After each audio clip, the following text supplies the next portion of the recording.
So you mentioned, so what are some examples indeed of ways you've sort of strengthened, I think you mentioned empathy and others in past locations?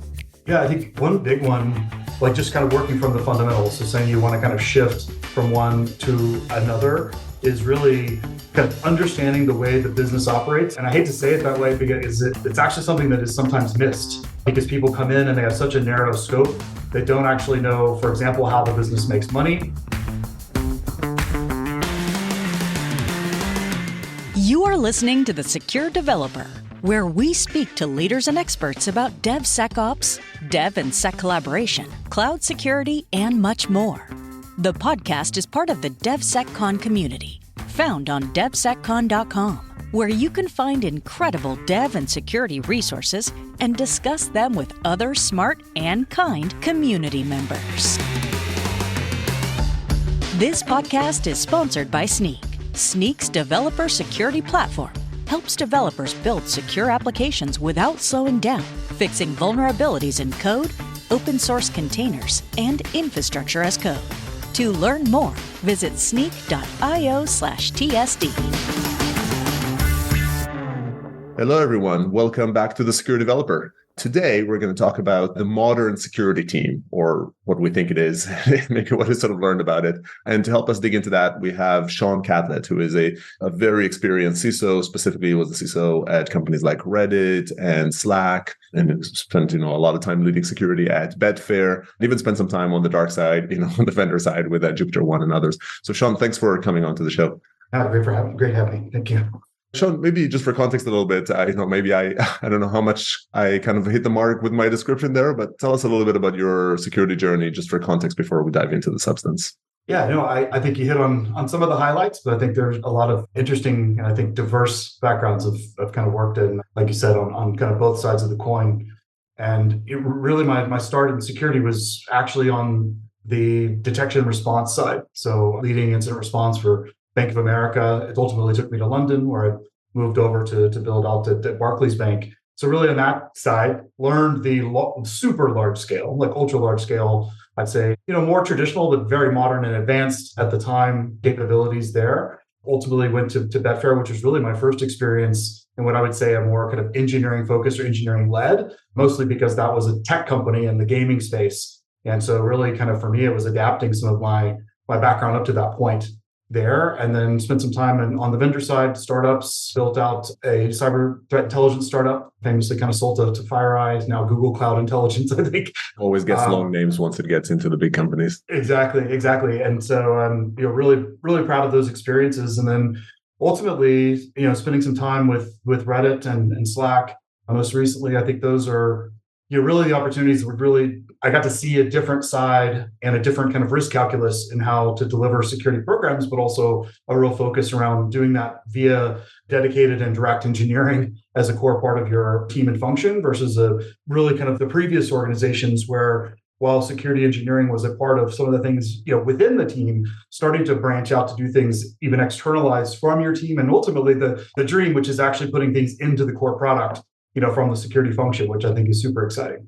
Yeah, I guess also sort of different levels of regulation, right? Because I'd imagine, like at Barclays, clearly a bank, and also Betfair, like, they're a gambling company. Like there's a lot of financials and regulations versus sort of Reddit and Slack, which are a bit more sort of pure play SaaS technology solutions on it. Yeah, I think that's true. And for many times, I think at Reddit and my recommendations, I was told we're not a bank. Until you really start thinking about, you do want to protect your customers' information and where that is and how you approach that problem in many ways starts to look and feel very similar, right? And where you want to make sure you've identified that, correctly segmented that, and understand, all of the data flows. You have to do that regardless. I think ultimately folks like Slack, because again, with B2B businesses, your regulation is everyone else's regulation. So ultimately you do kind of take on the transitive factors of all of your customers, their regulatory environment to be able to be successful. So I think ultimately you do end up in a way, while you do have that B2C pace, which I think is super interesting, where you're business to consumer, you're delivering a product that people love because they're the consumer of that product, you're still selling ultimately B2B, whether it be Reddit with ads and an ads environments and large companies there, or to Slack, which is obvious, where you're selling to businesses to use it as a communication product. Yeah, and I guess it's interesting to an extent. You need to choose more. I think when you're sort of in a regulated industry, you could hide behind the regulation and sort of say, "Hey, I'll just satisfy this," and then above and beyond that, sort of say, "Okay, what's the sort of the security versus compliance type equation?" To an extent, when you're in a place that is not as regulated, you're right. You need to be compliant, to a bunch of customer demands. But I think I guess, kind of my sense is that you have a lot more leeway to do the things that you actually believe will make you more secure, need to battle a little bit with less checkbox requirements. Yeah, I think it's how you approach it. And so I think from my perspective, and I've said this for a lot of my teams when we talk about compliance, because compliance can be perceived, if delivered as the bar you're trying to reach, is perceived as pretty onerous. And actually, you're not really, in some cases, you're doing things where it's not clear why. It's because it was written down and codified years ago or decades ago. When you think of what a really strong security program, which is looking at an adversarial environment and trying to defend the assets your customers care about, and your business objectives care about, those are really like compliance is like a bar to pass and the exhaust of your program. You're not trying to attain that. It should be the things that you naturally just exude by delivering a really strong program with security outcomes. Now, you will always have things that catch you up with that approach, because there are some things which I think all of us would say how you approach that problem can look differently to one auditor to another, or a different regulatory environment. And this is actually one of the big differences in regions between EMEA-focused, very data-controlled, data-centric environment versus one that maybe is less data-centric and data control environment-centric and more maybe just protective-centric.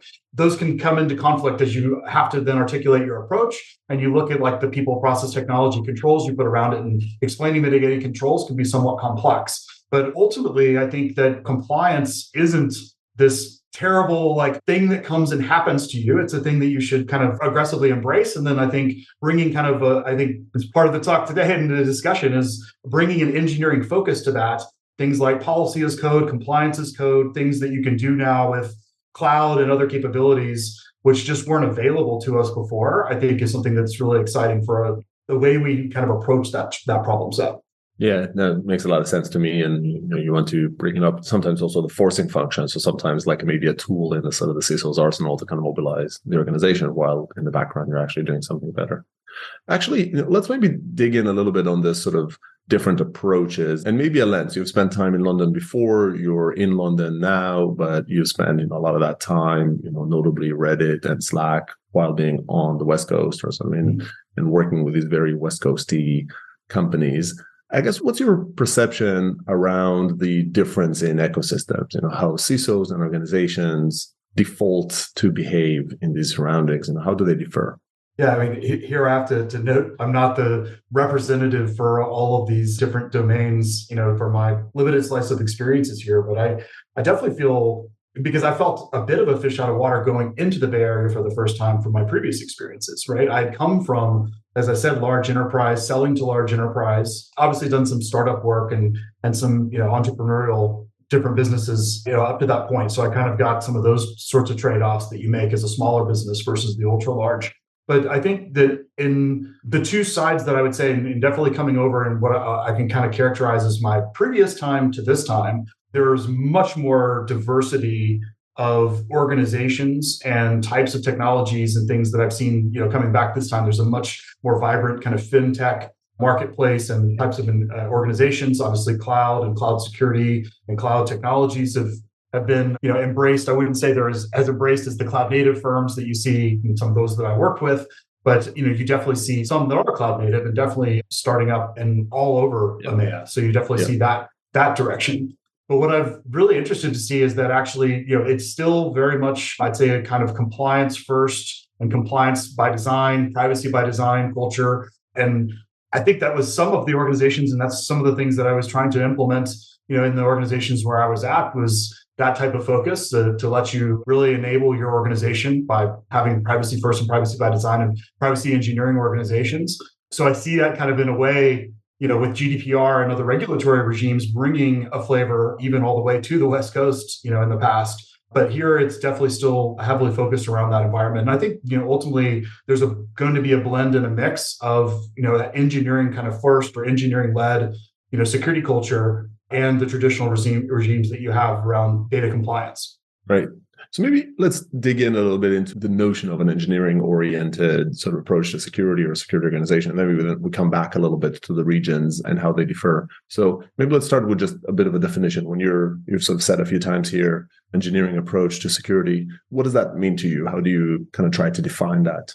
Yeah, I think of it as a couple things. I think the first, and these were things that I've kind of learned over my career, it's where you start to shift from being a consumer of products and technologies, mostly in the security space or domain, to where you start to look at building your own and or integrating with the fabric of your organization and the way that they operate, versus in some ways being siloed and or able to deliver your security program really independent of a lot of the ways that an organization would operate. So what I mean by that is you could, in many cases, build a security team following a lot of major kind of compliance frameworks and really deliver that as a program to many different organizations, right? Different industries, pretty adaptable because you, in many ways, just deliver the same IAM controls and other capabilities.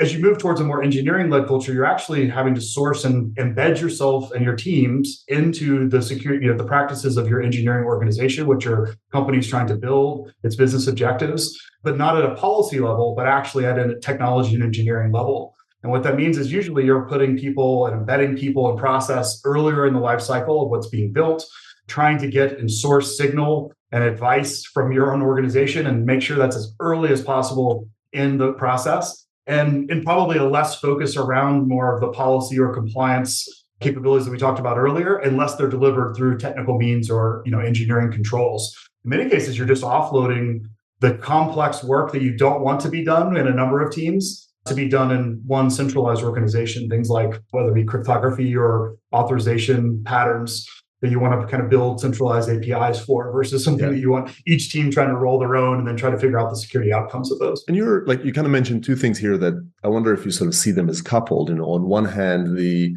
ability to build tools. So you might be getting pieces of solutions. You might not be looking for either an outsource or a product that is sort of straight up the whole package for you, but you might piecemeal it, you'll build it. So that's adapting to your business. It's sort of taking a bunch of tools and adapting them to your business. And then the second thing you talked about is adapting it to how people work. And you kind of threw in a bunch of these sort of, DevSecOps principles that we think of today, which are being respectful of their needs and talking about them. And I think it's pretty easy to understand how the engineering skills are required to be able to adapt to their surroundings because they work in various ways and you need to adapt to it.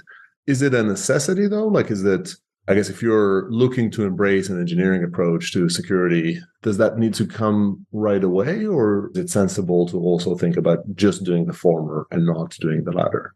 It's a challenging question, mostly because I think it's about the maturity of the organization. It's kind of like it depends, which I hate that answer. But really, when you look at the organization, what it's trying to do, and recognizing the security team's place in that, in most cases, like we all want to, regardless of engineering or not, make sure that our teams are receiving good signal about what the business is trying to do. And I think in a non-engineering, or engineering is less emphasized, sort of more traditional CISO structure, that's done really at the strategy and policy level for an organization to go and understand what they're trying to accomplish. In most cases, you build your team and your people in locations where they could be most effective. And you see things like whether it be follow the sun threat detection, security operations capabilities, et cetera. I think when you look at the more DevSecOps or the engineering side, what I think is most interesting about that is it actually is a fundamental change in the security model itself.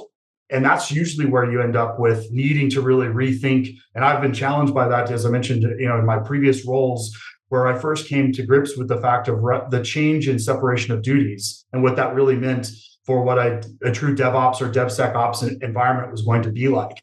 Just-in-time access versus really defined and rigid separation of duties in the traditional sense, and having to think through what that means both for business delivery of what their outcomes are, as well as then the changes for the security team. And that's usually where you end up then needing to build security engineering in, because you start to have to engineer a solution for something that's not perfectly off the shelf. I will say, just as one thing, from my kind of mantra or views, though, is not trying to build a security engineering organization to build things that do exist. And I think that that's one thing that people do get caught up in. And some of it's by necessity and price and some of the security industry challenges that we know exist. But really, you should be trying to build things that help your business to scale and help your business to achieve its goals that are unique to that business. And most other things, you're just trying to.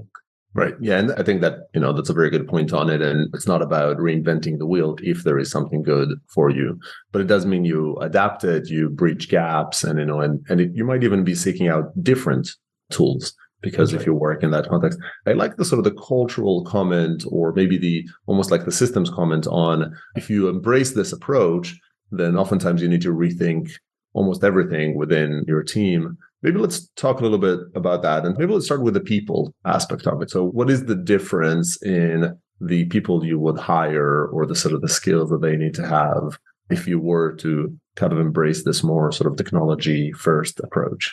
Well, it's going to be a little bit off pattern, but I think it's really important. Like, you have to have the expertise first. So one thing I always talk about, humble experts.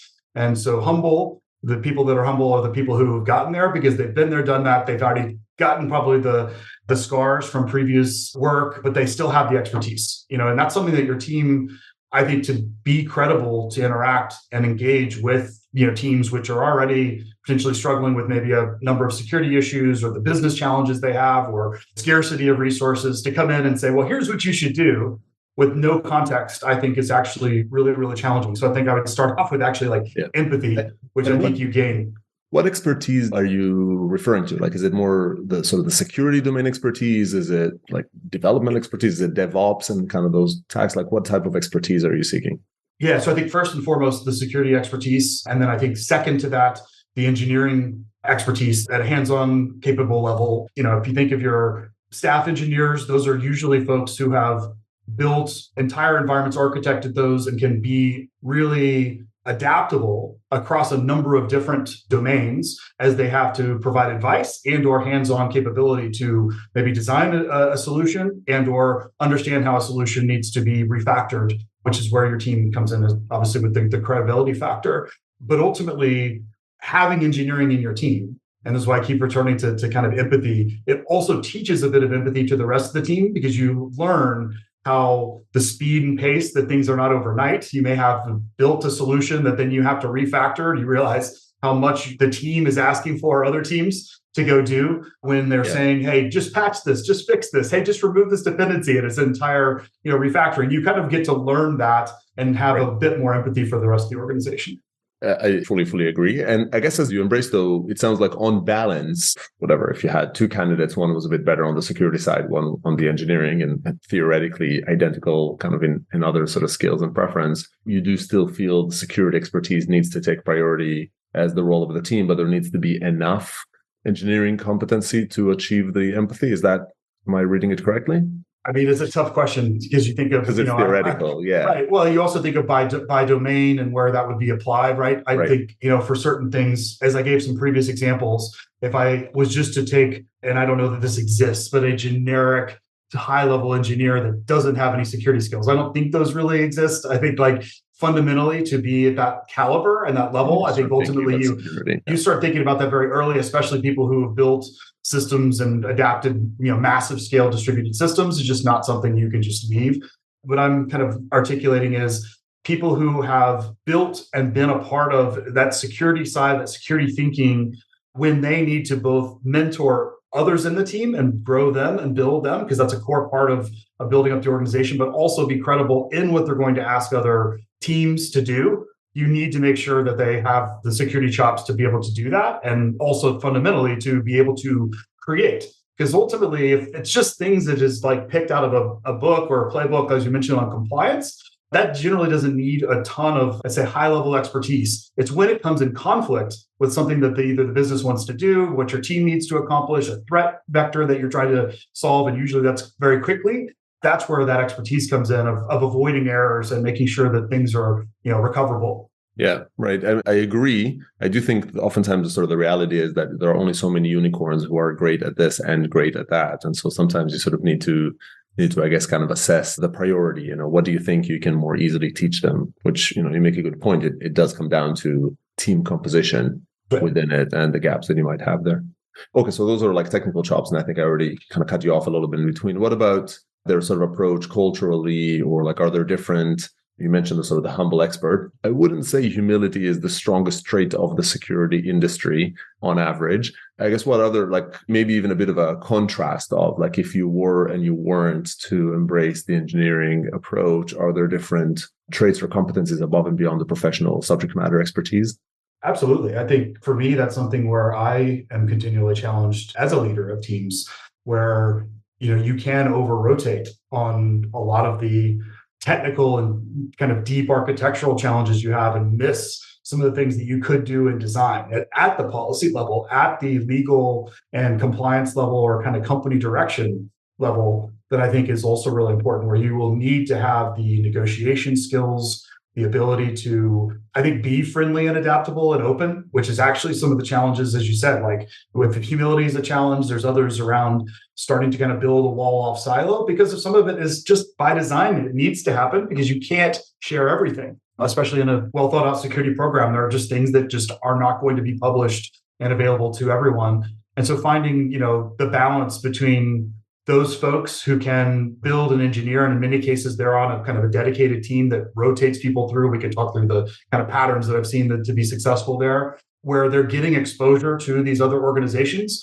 And again, to develop that sort of humility or empathy for what someone else is trying to accomplish. So it's not they or them that are trying to do this thing to you or to the security function, but actually recognizing these are requirements that the business is trying to achieve. Maybe they have business goals to approach a certain country, or maybe it's a new business type.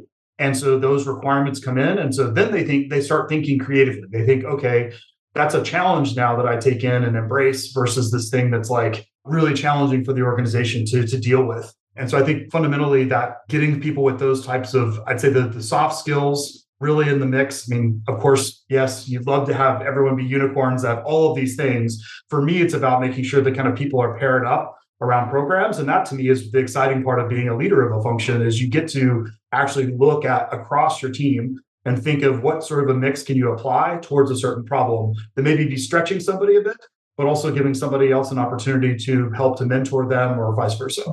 Yeah, I think it's hard to avoid sometimes the it depends and balance kind of commentary on this, because, it's hard to kind of build the right organization. I would love to dig a little bit into those patterns you mentioned, because I do think that there's a question of transition, right? Like one of the questions that I think anybody looking to change their approach to security is they have some people in the team that might actually been very good at the sort of the previous ways of working. And maybe sometimes you're just building up a team, and so you can hire people to the new destination. But for those people, sometimes you need to invest in building up the changed approach or the different skills. So you mentioned, so what are some examples indeed of ways you've sort of strengthened, I think you mentioned empathy and others in past locations?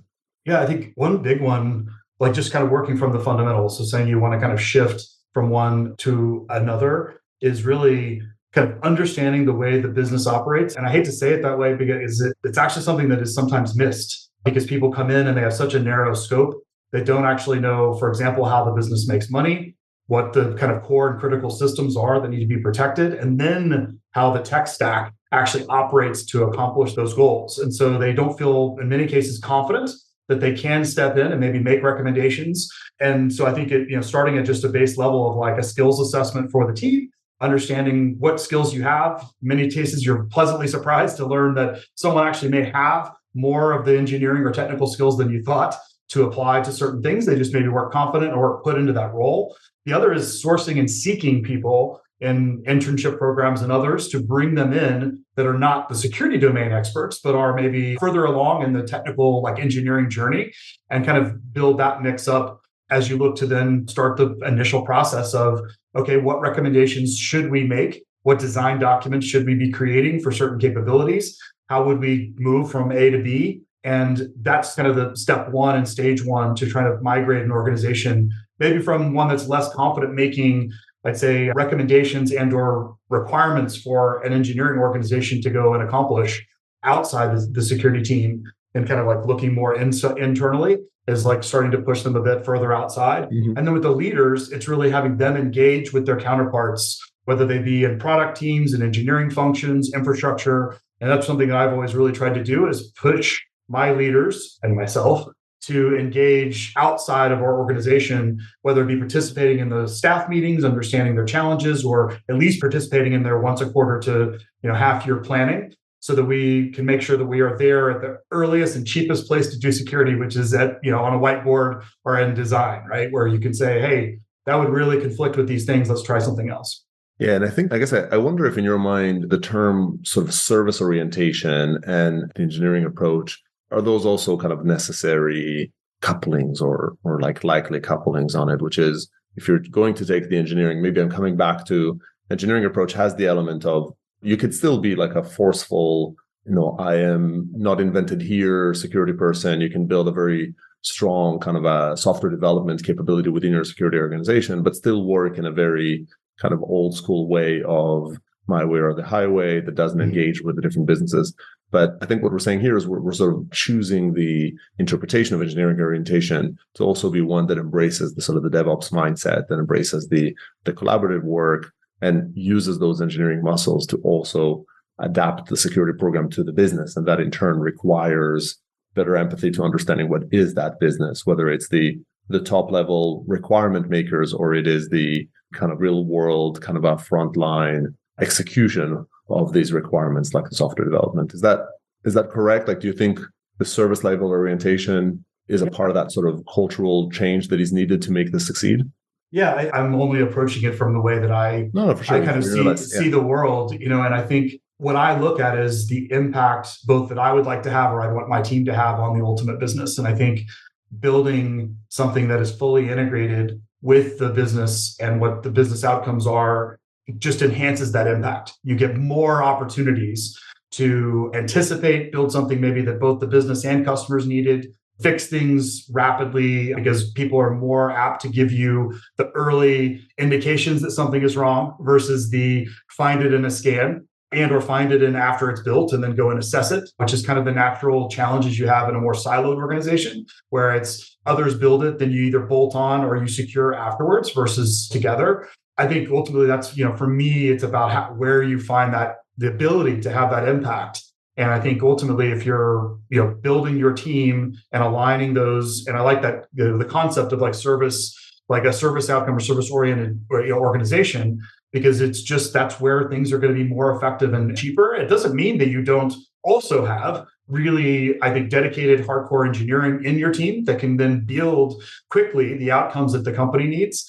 I think you just miss a step or miss a major opportunity if you don't get the organization, even it doesn't have to be huge organizations, but just have them more integrated with the way that the business is trying to operate, resolving risk, faster. Yeah, I think that makes sense. And to me, I think the risk is less that someone who is already embracing kind of this newer approach will not sufficiently invest in their own engineering chops. I don't think that conflicts. I think it's easy to see the other way around. It is easier to not take on the cultural change and just the technical change and just build up a tech team.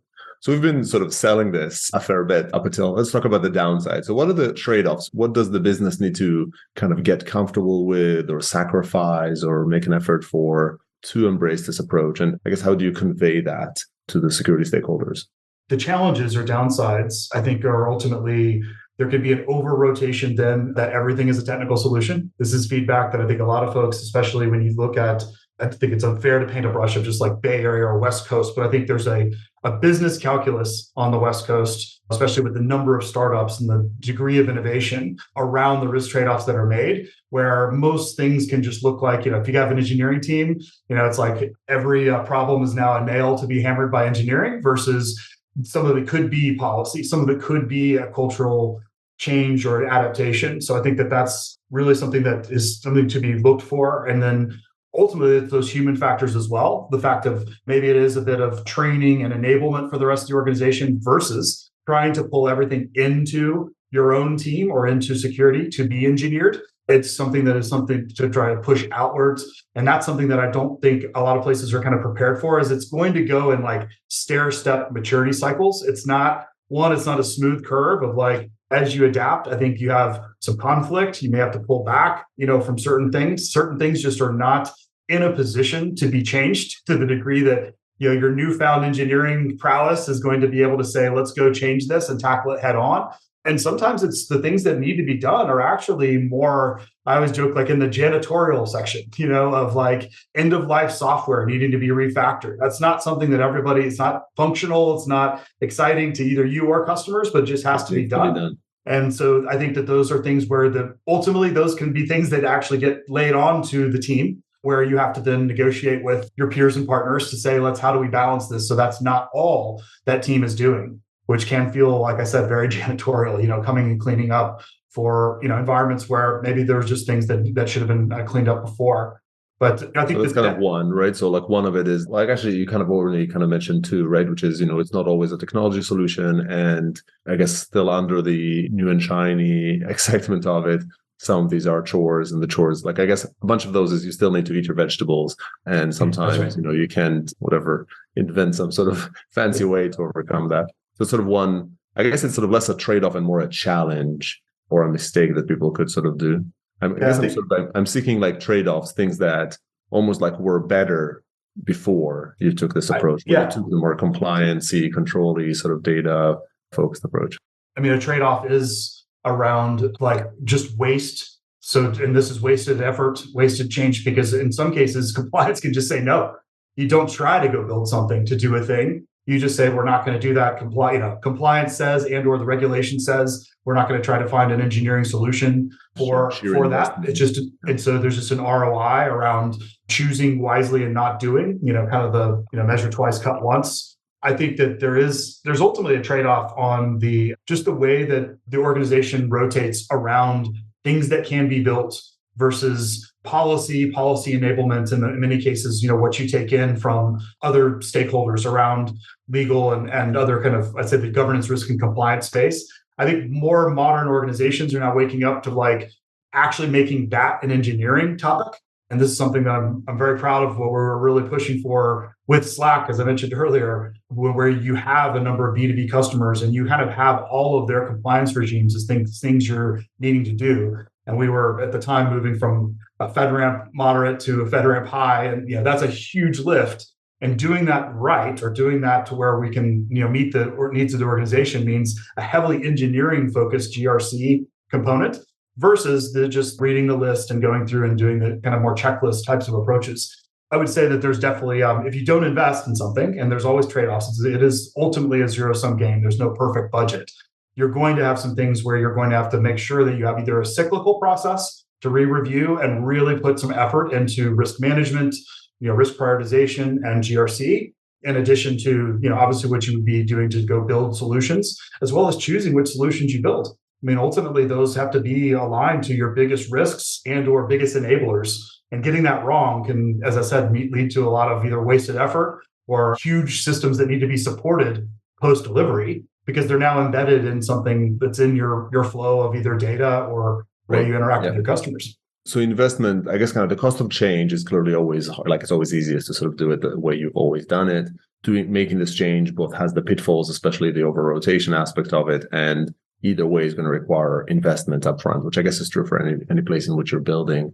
I guess, what about one kind of typical pushback is on almost sort of predictability or risk tolerance, and or that relates to compliance. And so over the years, maybe it became a little bit better, but what has your experience been in terms of assurances you can give auditors and compliance elements when you take this approach versus when you don't? Has it been easier? Has it been harder to, I guess, pass kind of regulation audits from, including the sort of the FedRAMP, those FedRAMP highs, high amongst them, but even some simpler ones? For me, it's building that in, as I said, kind of earlier, by design.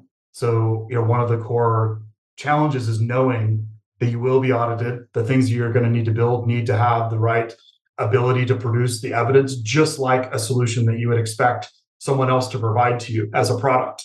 And so I think fundamentally that's where a lot of things can get tripped up. It's not as easy as a couple of people go and build the solution when it's going to interact, as I said earlier, with the storage or transmission of customer data, if it's going to be interacting in some way with a critical security subsystem.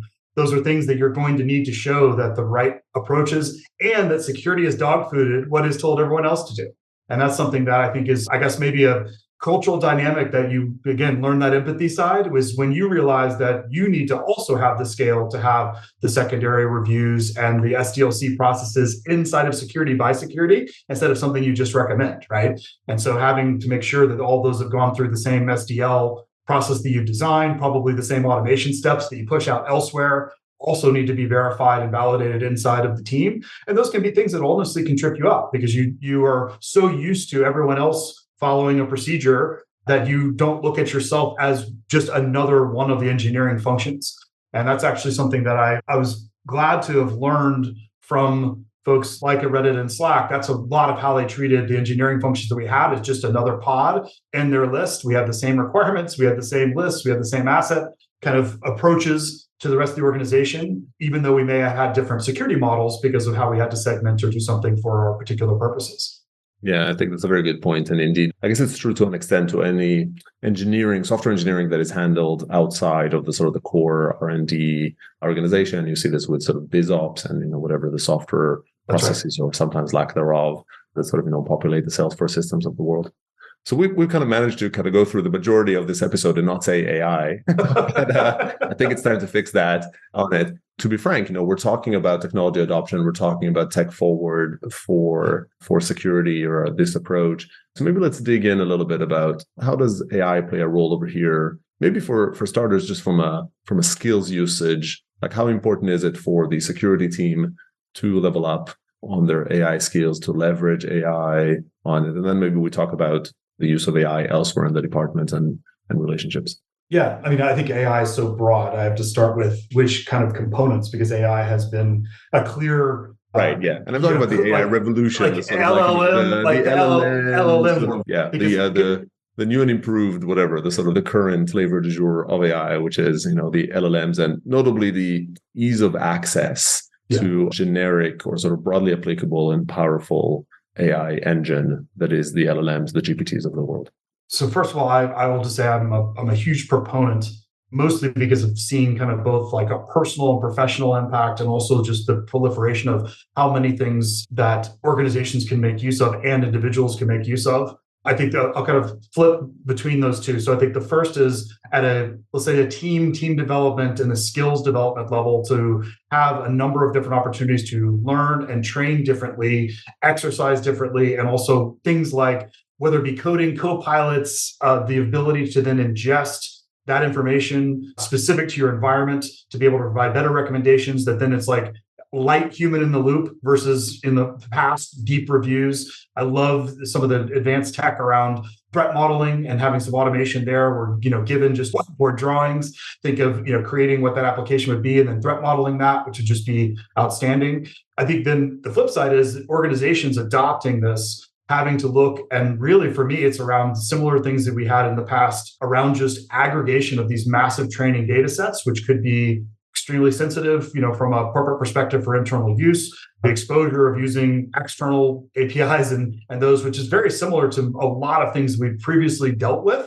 But now it's just the pressure to do them in many ways puts pressure, I think, not since we've seen in probably internet days and other things, which is go build this connection with this organization because we need to be able to transit data that quickly, which is definitely dating me, but something we've all experienced in our long time past. This is something that's super similar. And I think now it's about evaluating the business need, figuring out what those controls can be, whether they be controls you build on your side for things that could transit these APIs, or just dedicated review and then re-review of the uses of those, because that's the piece that I think is so exciting, but also challenging for security organizations, is you could open up an API and that API could go from receipt of some type of information over some period, and then 2 weeks later have very advanced, completely new capabilities that haven't been reassessed. And so I think like ultimately those, having this degree of rate of change, the team needs to be built and adapt to be able to ingest that rate of change in what's happening and the business requirements, but also in the solutions that are being provided. Because ultimately, I do think that the data leakage aspect, I think that can be dealt with just in similar ways to old, I'd say, DLP programs and a lot of the walls that get thrown up. But ultimately, you end up losing because you're actually not able to go and make use of those solutions.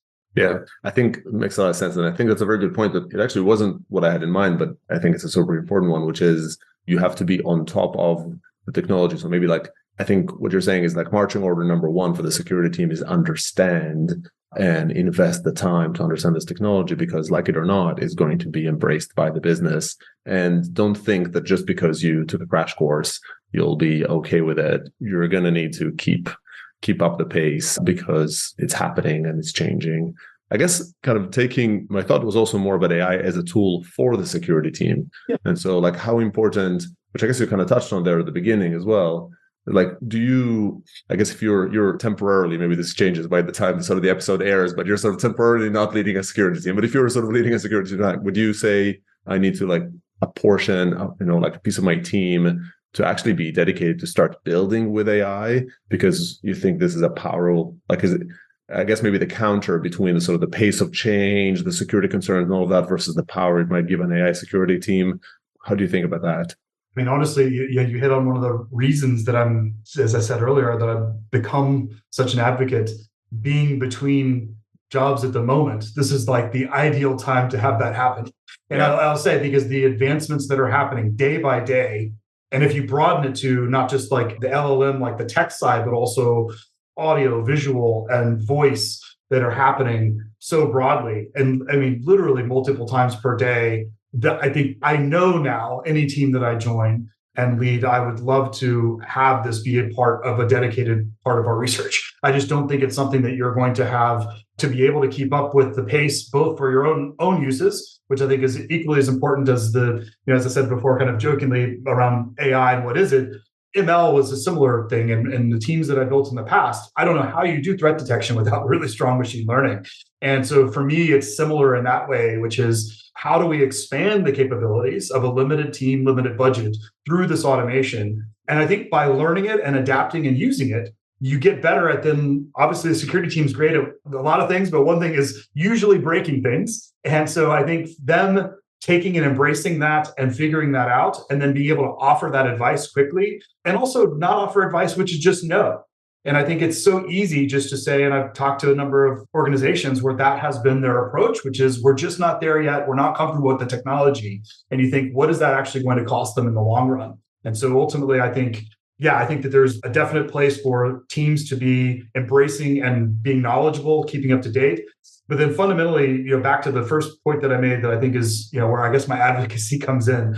If people are not stepping in and starting to use that, and it doesn't have to be super deep, but I've been able to build applications with Copilot plus GPT that I probably would have never been able to do before, or at least to the depth to accomplish some of the goals that I've had, personally. And I find that exposure and the ability for people to tap into that, and then the thinking that it creates, as we talked about earlier, for engineering thinking, through design, thinking through architecture. I just think like that in and of itself becomes a bit of both security architecture training as well as like security awareness and the why behind some of the things that you're asking other teams to do on the engineering side. Yeah, and I think that's well said. And also, and comes back indeed to the empathy, right? So just as you started off talking about the need to be in the shoes of a software engineer and having had some mileage, like Gen AI doesn't really kind of give us maybe the mileage, the sort of the time to accumulate too much mileage in it. But it's a very good point that kind of investing in sort of the understanding and the muscle of creating AI or using it within the team above and beyond sort of the skills and the sort of the knowledge and specifically the security policies also builds empathy within the team to the people that are building on the other side. And I think maybe a little more tactical, but probably specifically within the world of sort of application security, probably the most kind of immediate terms, because, with all due respect to Gen AI, like it tends to be within applications and established business, it tends to be, except for a very select few, small slice. While on the flip side, things like Copilot or sort of coding assistant that generate code, those are getting embraced at a much faster pace. I guess what's your view, in part is just like, what's your kind of, gut feel almost, like response to that in terms of concerns that it raises versus ones that you think are not real? And then maybe related to that is like, how would you imagine this evolving? Where should one prepare for?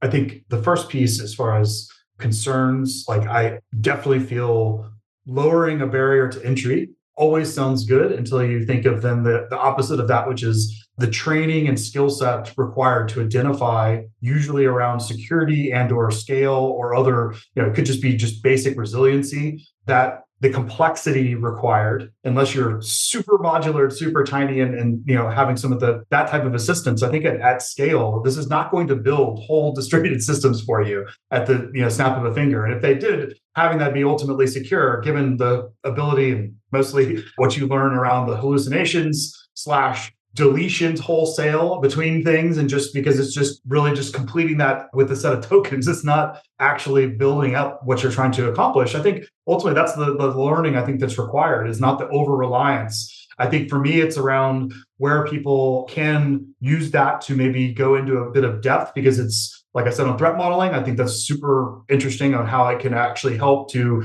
make sure that you've expanded through all the different permutations that maybe you would just forget, or maybe just be the isolation of the skill set of the team, that maybe broadening to say, okay, well, that, the team focused here because you have somebody who is an expert in crypto and an expert in networking. And so they were very, very good here. But what about someone who's in application design or maybe data storage or some of these other capabilities? And where are we going to make sure that happens? That's where I feel like that would be a tremendous assistance. I don't think we're entering a phase, I guess, in the near term of this like human out of the loop automation. I think that I'm very intrigued by that space. To be honest, that's something that is probably most interesting to me at the moment, is the use of either multiple LLMs to try to accomplish a task together and producing some workable output because of the error correction and things passing to something that is intended to look for that, and also like validation steps. But I think we're pretty far off on that side. Again, by the time this is published, I'll be completely wrong. So it's kind of funny. It takes a few weeks, though, but I think that's probably sort of still true. Like I think today it's very much about the attended human in the loop small bits because of the creation. But I really liked your sort of fundamental. If it lowers the barrier of entry, it starts off being exciting, and then you say, well, but then if it lowered the bar, did it actually take on all the responsibilities of lowering that bar? That's right. Which at the moment it does not. Yeah, I guess, that's where, again, it comes back to system design, right? So you take that, that now, and now could you add in, whether it be more of an assistance for the patterns and things that your organization needs to make sure that people do as a part of the solutions. I think it goes back to some of the old solutions, which had kind of a lot of security checking happening in the IDE that was like either specific to what your security team had actually implemented for checks. We did that in our past. Similar to that, enabled with the augmented AI type of thing with Copilot. Yeah, I mean, that starts to become super helpful for people just to avoid the completely avoidable mistake of it generating something that is completely off pattern to what your organization needs to do. But that requires, obviously training and fine tuning that is really just not quite there yet, at least that I've seen, for being able to deliver at that scale. But like I said, we'll watch this space. I'm sure we'll see that. Yeah, indeed. Part of next year. Every Gen AI related comment right now has an expiry date of 20 minutes or so. That's exactly. Yeah. Sean, this has been excellent. Thanks a lot for all the great insights. Before I let you go, maybe one regular final question here that I've been asking, which is, if you could outsource one part of your job to AI, what would that be? Oh, wow. Honestly, just like the calendar maintenance Tetris that we all experience, including keeping me up to date with what and why and what I'm meeting and all these different things from, I've seen people post parts of it. This comes back to some of our things we've talked about before, but if I could have a fully outsourced piece to have the higher order things that I want to be focused on, which is being prepared versus chasing the meetings, then I would go all over that. Sounds good. Yeah. And that is actually like a common pick, in answers that I've gotten to sort of show how we just want to do the job. We don't want all the sort of the overhead and surround sound around us. Thanks. Noted. And I think a good bunch of people are working on it. So maybe one of them. I hope so. Eventually kind of works out. Cool. So thanks again, Sean, for the great insights today. And we'll be kind of on the lookout to see how you engage with AI security. We'll probably maybe have you back, once you sort of built a team that has that sort of muscle on it. Cool. I really appreciate it. Thank you so much for having me. And thanks everyone for tuning in, and I hope you join us for the next one. Thank you for listening to The Secure Developer. You will find other episodes and full transcripts on devseccon.com. We hope you enjoyed the episode, and don't forget to leave us a review on Apple iTunes or Spotify, and share the episode with others who may enjoy it and gain value from it.